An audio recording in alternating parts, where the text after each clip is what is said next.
بغیر د مسالو ساده غوښه به پخو ولې چې روجي کې نور فرای شي نه دومره زیات دي کې نه چې ځنه شي نه موږ ته ساده پخوندې پکار دي چې په معدې اثر نه کوي داسې نرمه ساده غوښه دله جوړوم لګیم که نه تاسو پکې لږه شوربه هم کولی شئ او دغه شانتې چټني د هاضمې وال به جوړو ولې چې روژه کې چې چټني بیا هم نه کېږي موږ دا سره کړي شي نه ډېر زیات خورو لګیو دې سره هاضمه خراب شي دلته ما 1 کیلو غوښه واخیسته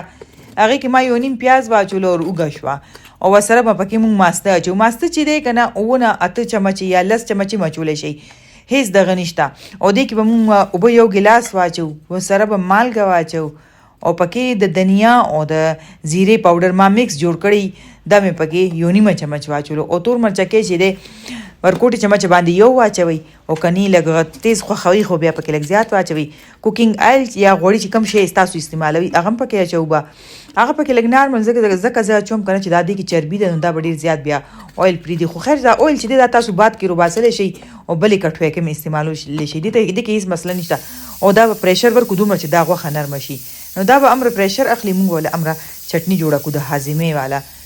نو دلته ما یو امرود واغستو هغې کې مې پودینه واغسته او لږ شانتې ادرک واخلئ یو ټماټر دی وګورئ یو امرود یو ټماټر او دا امرود اډوکې چې دي هغه به وباسئ هغه به ترېنه اخوا کوئ او 2 شنه مرچکې مې پکې واچوله زیات نه دي او بس دا چاپر ته واچوئ کني تاسو یې په بټل کې ټکوئ بټل کې هم دا ټکېږي مخکې خو موږ هم چاپر یې موږ سره نه وي موږ بټل کې جوړولو او نیمې چمچې نه مې کمه پکې زیره واچوله دا زیره شوه ادرک شو دا پودینه دا ډېره زبردسته هضمه کوي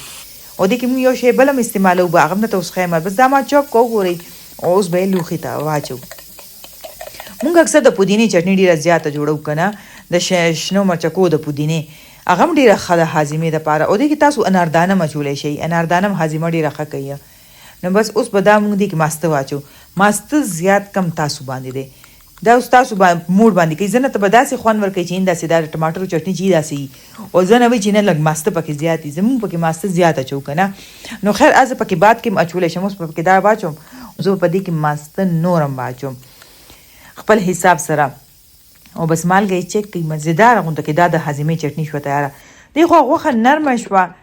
غوښه وګورئ تاسو ته ښکاري که نرمه نه وي خیر دی بیا پکې لږ پریشر ورکوئ اوبه پکې لږې شانتې واچوئ خو اوبه اکثر ګرمې اچوئ چې غوښه دویم ځلي نرموئ نو اوبه پکې یخې نه اچوئ بس د دې ځای کې ولاندې ګیس بل کړو چې دا ښه سره شي او دې ځای کې لږ شانتې دې کې کورکمان واچوئ د چمچ 4مه حصه دا کورکمان چې زیات شي که نه د دې بیا خوند ډېر زیات په کټوۍ کې راځي او دا کار به ګورئ نه کوئ که چېرې لږه شانتې مسالېداره غواړئ دې کې تاسو سور مرچکې لږ پوډر شوی اچولی شئ خو ما پکې تور مرچکې واچولو زه هم چې نور هم پکې بیا تور به واچوم ځکه چې دا زه د بغیر مسالو غوښه پخومه لګیم بس دلته یې ښه سره کوئ ښه سره کولو سره د دې یو خو خوند مزېدار شي ذایقه یې زبردسته شي دلته دا غوښه چې دا ښه سره شوه تاسو ته ښکاري بس دې ځای کې به اوس موږ دې کې لږې شانتې اوبه واچوو اوبه تاسو خپل حساب سره اچولی شئ زیاتې کمې خو دې اوبو له خامخا داسې ښه مزېدار 2-3 منټو پورې جوش ورکوئ دڼیا رنګ تاسو ته پکې ښکاري څومره ښکلی شین رنګ یې وکړو دې ته وایي ښه زبردست خالص خوراک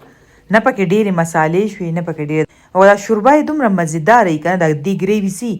چې تاسو چې کله خورئ تاسو وایي چې واقعي د خوند یې وکړو او دا تاسو لږ زیات هم ساتلی شئ خو چې دې شوربه زیاته ساتئ که نه تاسو چې لږې ښوروا پکې ښئ نو تاسو به وله ماسته زیات پکې اچوئ دا خبره ذهن کې کښېنئ نو بس نن خو مې والا داسې خالص خوراک جوړ کړو او دې سره به اوس د پیو شربت هم جوړ کړم او پکې ګوند کتیره او تخم بلنګه به واچوم